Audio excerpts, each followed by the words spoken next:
नमस्कार दोस्तों, स्वागत है आप सभी का आज के मुख्य समाचार के इस वीडियो में, जहां हम आपके लिए हर दिन लेकर आते हैं देश और दुनिया की तमाम बड़ी खबरें। एक एक करके सभी बड़ी खबरों के बारे में आपको सटीक जानकारी देंगे। बस आप इस वीडियो के साथ अंत तक बने रहें। साथ ही आपसे एक छोटी सी रिक्वेस्ट है कि मुझे इस वीडियो को बनाने में बहुत मेहनत लगती है, तो इस मेहनत के लिए वीडियो पर एक लाइक जरूर कीजिएगा। साथ ही वीडियो के नीचे दिए गए इस लाल बटन को दबाकर चैनल को सब्सक्राइब कीजिए और इस घंटी को भी दबाइए ताकि आपको दिन भर की बड़ी खबरों की जानकारी लगातार मिलती रहे। तो चलिए दोस्तों, एक एक करके सभी बड़ी खबरों के बारे में जान लेते हैं। तो दोस्तों, आज की पहली बड़ी खबर की अपडेट की बात करें। सावधान, कोरोना से बचाने वाले सैनिटाइजर से हो रहा है कैंसर। 44 हैंड सैनिटाइजर बेहद खतरनाक। जी हां, चीन से निकल पूरी दुनिया में तबाही मचाने वाला वैश्विक महामारी कोरोना वायरस के चलते हमारी जीवन शैली और आदतों में बड़ा बदलाव आया है। हम सभी ने कोरोना संक्रमण से बचने के लिए मास्क पहनने, हैंड सैनिटाइजर करने और उचित दूरी बनाए रखने की आदत बना ली है। इस बीच एक चिंता बढ़ाने वाली खबर सामने आई है। हम जिन सैनिटाइजर का इस्तेमाल करते हैं उनमें से 44 सैनिटाइजर में कैंसर का खतरा बढ़ने वाले खतरनाक रासायनिक तत्वों का इस्तेमाल किया जा रहा है। हाल ही में एक अध्ययन में ये बात सामने आई है। वैश्विक महामारी कोरोना वायरस की दस्तक देने के बाद से ही दुनिया भर में सैनिटाइजर की खपत बढ़ गई है। कोरोना वायरस के प्रसार को रोकने के लिए अस्पताल से लेकर घर तक, बड़ों से लेकर बच्चे तक सैनिटाइजर का जमकर इस्तेमाल कर रहे हैं। ऐसे में ये जानने के लिए कि क्या इसमें लंबे समय तक उपयोग से कैंसर का, त्वचा रोग का खतरा हो सकता है, हैंड सैनिटाइजर पर अध्ययन किया गया जिसमें से 44 से अधिक सैनिटाइजर में बेंजीन समेत कैंसर का खतरा पैदा करने वाली कई खतरनाक केमिकल मिले हैं। और अगली बड़ी खबर की बात करें तो घर में रखे सोने से भी आप कर सकेंगे मोटी कमाई। ये स्कीम को लेकर आरबीआई जल्द जारी करेगा नए नियम। जी हाँ, आपके घर पर जो सोना रखा है उसके लिए सरकार जल्द नए नियम लेकर आने वाली है। गोल्ड मोनेटाइजेशन स्कीम में अब बदलाव पर आरबीआई की ओर से जल्द गाइडलाइन जारी की जाएगी। खबरों के मुताबिक सरकार गोल्ड मोनेटाइजेशन स्कीम को अगले महीने से लॉन्च कर सकती है। वहीं सरकार गोल्ड मोनेटाइजेशन स्कीम में भी सभी सरकारी बैंकों को स्कीम में शामिल करने पर विचार कर रही है। इस स्कीम के तहत आपके घर में जो ज्वेलरी पड़ी है उसे अब आप बैंक में जमा करा सकते हैं। बैंक इस पर आपको 2.25% तक का ब्याज देगा। साथ ही गोल्ड के जो दाम बढ़ेंगे उसका ज्यादा फायदा आपको अलग से मिलेगा। नई व्यवस्था के तहत आप अपने अपने घर के आसपास के बैंक या बैंक में अधिकृत ज्वेलर्स के पास अपनी ज्वेलरी जमा करा सकेंगे। गोल्ड मोनेटाइजेशन स्कीम का लाइकन पीरियड 5 साल का होगा। आप जब बैंक में अपना गोल्ड वापस ले लेंगे तो आपकी ज्वेलरी मेल्ट करके गोल्ड कॉइन बिस्किट या बार में मिलेगा। इस गोल्ड से आप नए डिजाइन की ज्वेलरी बना सकेंगे। वहीं आपको गोल्ड रखने के लिए आपको कोई लॉकर का चार्ज नहीं देना होगा। बैंक में जमा आपके गोल्ड पर आपको लोन भी मिल सकेगा। अब बैंक में जमा अपने गोल्ड की ट्रेडिंग पर भी कर सकेंगे। स्कीम के तहत बैंकों में 10 ग्राम तक गोल्ड जमा करने की सुविधा मिल सकती है। और अगली बड़ी खबर की बात करें तो अयोध्या में राम मंदिर निर्माण की खुदाई में मिली मूर्तियां और चरण पादुका। जी हां, अयोध्या में राम मंदिर के निर्माण के श्री राम जन्मभूमि परिसर की खुदाई में एक चरण पादुका और कुछ खंडित मूर्तियों के साथ ही प्राचीन अवशेष मिले हैं। इन्हें ट्रस्ट ने सुरक्षित रखवा लिया है और इनकी पुरातात्विक जांच कराई जाएगी। मिली जानकारी के अनुसार नींव की खुदाई के दौरान 20 फीट तक कई प्राचीन अवशेष मिल चुके हैं। इससे पूर्व भी प्राचीन शिलाएं और कुछ खंडित मूर्तियां भी मिली हैं। प्राचीन मंदिर से संबंधित पत्थर के अवशेष प्राप्त हुए हैं। सीता रसोई से खुदाई के दौरान सिलबट्टा भी प्राप्त हुआ है। मानस भवन की ओर खुदाई के दौरान अति प्राचीन भगवान श्री राम के चरण पादुका भी मिले हैं। इन सभी अवशेषों को सुरक्षित कर लिया गया है। आपको बता दें कि राम जन्मभूमि में विराजमान रामलला के मंदिर निर्माण के लिए नींव खुदाई का कार्य चल रहा है, जिसमें अवशेष मिले हैं जो ये साबित करते हैं कि हजारों साल पहले भी यहाँ पर राम मंदिर ही था। दोस्तों, आप भी चाहते हैं कि राम का निर्माण जल्द से जल्द हो जाए तो कमेंट में जय श्री राम जरूर लिखें। और अगली बड़ी खबर की बात करें तो सरकार का बड़ा फैसला, ऐसा होने पर रद्द होगा गाड़ी का रजिस्ट्रेशन, लाइसेंस भी कैंसिल। जी हाँ, बिहार की नीतीश सरकार ने बड़ा फैसला लिया है। सरकार ने यह फैसला सड़क हादसों पर लगाम लगाने के मकसद से किया है। बिहार में अब सड़क हादसे में दोषी वाहनों का रजिस्ट्रेशन रद्द किया जाएगा। इसके अलावा चालक का लाइसेंस भी रद्द किया जाएगा। परिवहन सचिव की तरफ से यह निर्णय लिया गया है। बिहार सरकार ऑटो और बस में ओवरलोडिंग पर एक विशेष अभियान भी चलाने की तैयारी कर रही है। जिलों में हेलमेट, सीट बेल्ट के साथ फिटनेस जांच अभियान में भी तेजी लाने के आदेश दिए गए हैं। इससे राज्य में हादसों का काफी हद तक कम लगाम लगेगी। दोस्तों, ट्रैफिक को लेकर ऐसे नियम पूरे देश में लागू होने चाहिए या नहीं, नीचे कमेंट करके जरूर बताइएगा। और अगली बड़ी खबर की बात करें तो किसानों के लिए खुशखबरी, सरकार कर रही है खाद पर 5,000 रुपए सब्सिडी देने की तैयारी। जी हां, देश के किसानों को साल में 6,000 रुपए प्रधानमंत्री किसान सम्मान निधि योजना के तहत मिलते हैं। जल्द ही मोदी सरकार कृषकों को एक और बड़ी खुशखबरी देने की तैयारी कर रही है। गवर्नमेंट खाद सब्सिडी देने का विचार कर रही है। केंद्रीय रसायन और उर्वरक मंत्री ने कहा है कि किसानों को उर्वरक सब्सिडी शुरू करने का पर मंथन किया जा रहा है। उन्होंने कहा कि इस संबंध में अंतिम निर्णय लेना बाकी है। कृषि लागत और मूल्य आयोग ने किसानों को 5,000 रुपए वार्षिक खाद सब्सिडी देने की सिफारिश की है।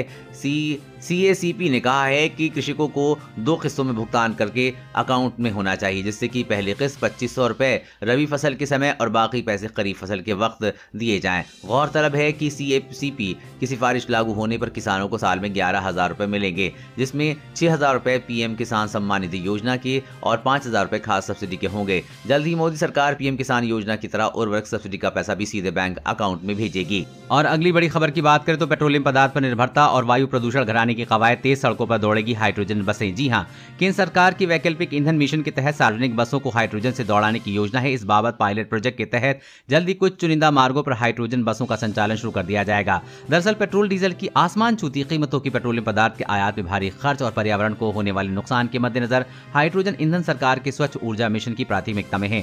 सड़क परिवहन एवं राजमार्ग मंत्रालय स्वच्छ ईंधन वाले वाहनों को बढ़ावा देने के लिए हाइड्रोजन सेल से संचालित वाहनों के सुरक्षा मूल्यांकन मानक पहले ही तैयार कर चुके हैं। मंत्रालय के एक वरिष्ठ अधिकारी ने बताया है कि भारत पेट्रोलियम पदार्थों पर निर्भरता घटाने के लिए CNG, HCNG, LPG बायोफ्यूल और ईंधन के रूप में इस्तेमाल करने पर जोर दे रहा है। जर्मनी में हाइड्रोजन ईंधन से चलने वाली बसें काफी समय से दौड़ रही हैं। सड़क परिवहन एवं राजमार्ग मंत्रालय के अधिकारी ने बताया है कि हाइड्रोजन सेल पर आधारित वाहन हवा पानी में किसी तरह से प्रदूषण नहीं छोड़ते। एक बार टैंक फुल कराने पर ये वाहन 400 से 600 किलोमीटर तक की दूरी तय कर सकते हैं। और अगली बड़ी खबर की बात करें तो लॉकडाउन की अफवाहों से हड़कंप, महानगरों में फिर गांव लौट रहे प्रवासी मजदूर। जी हां, देश में एक बार फिर कोरोना वायरस बेकाबू हो चुका है। बढ़ते कोरोना संक्रमण के चलते कई राज्यों में नाइट कर्फ्यू लगा दिया गया है। कुछ राज्यों ने लॉकडाउन की घोषणा की है। इसके साथ ही स्कूलों को एहतियातन बंद कर दिया गया है। इस सबके बीच यूपी समेत पूरे देश में लॉकडाउन की अफवाहें उड़ रही हैं। लॉकडाउन की अफवाह के चलते बड़ी तादाद में प्रवासी मजदूर एक बार फिर से महानगरों से दोगुना किराया चुकाकर गाँव जाने लगे हैं। महाराष्ट्र, गुजरात, दिल्ली, पंजाब, हरियाणा और यूपी समेत देश के सभी महानगरों में रह रहे प्रवासी मजदूरों को बढ़ते कोरोना मामलों के साथ लॉकडाउन का डर फिर से सताने लगा है।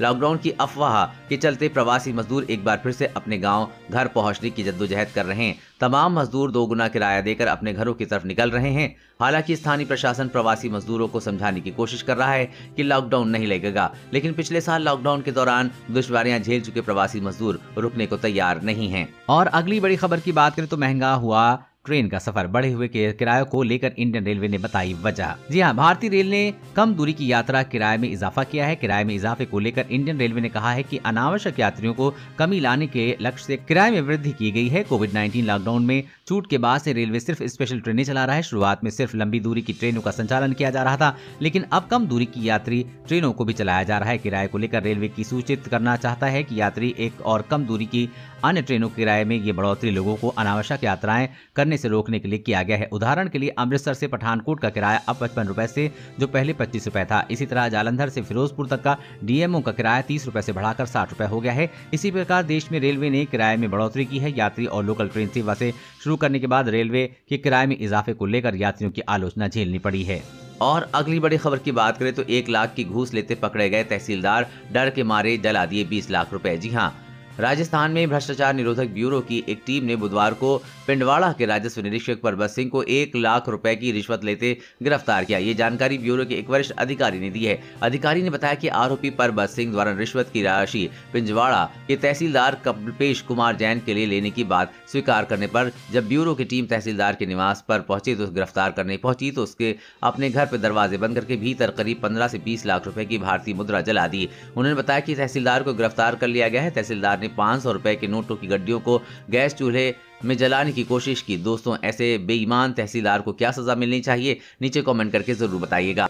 और अगली बड़ी खबर की बात करें तो दिल्ली में जूनियर स्कूलों को लेकर बड़ा फरमान, 8वीं तक के बच्चों का नहीं होगा एग्जाम। जी हां, दिल्ली सरकार ने छोटी क्लास के बच्चों को एग्जाम को लेकर स्थिति साफ कर दी है। सरकार ने कहा है कि दिल्ली में कक्षा 8 तक के विद्यार्थियों के लिए कोई ऑफलाइन परीक्षा नहीं होगी। दिल्ली सरकार ने 2020-21 के शैक्षणिक सत्र में तीसरी से 8वीं कक्षा के विद्यार्थियों का मूल्यांकन करने के उद्देश्य से स्कूलों के लिए दिशा निर्देश जारी कर दिए हैं। इस दिशा निर्देशों में साफ कहा गया है कि 8वीं कक्षा तक स्टूडेंट के लिए बच्चों को स्कूल बुलाकर एग्जाम लिया जाएगा। छात्रों का मूल्यांकन वर्कशीट और असाइनमेंट के आधार पर होगा। दिल्ली सरकार का कहना है कि जिन छात्रों के पास डिजिटल माध्यम की सुविधा नहीं है उनके अभिभावकों को स्कूल बुलाकर असाइनमेंट दिया जाएगा। असाइनमेंट के आधार पर ही बच्चों का रिजल्ट तैयार होगा।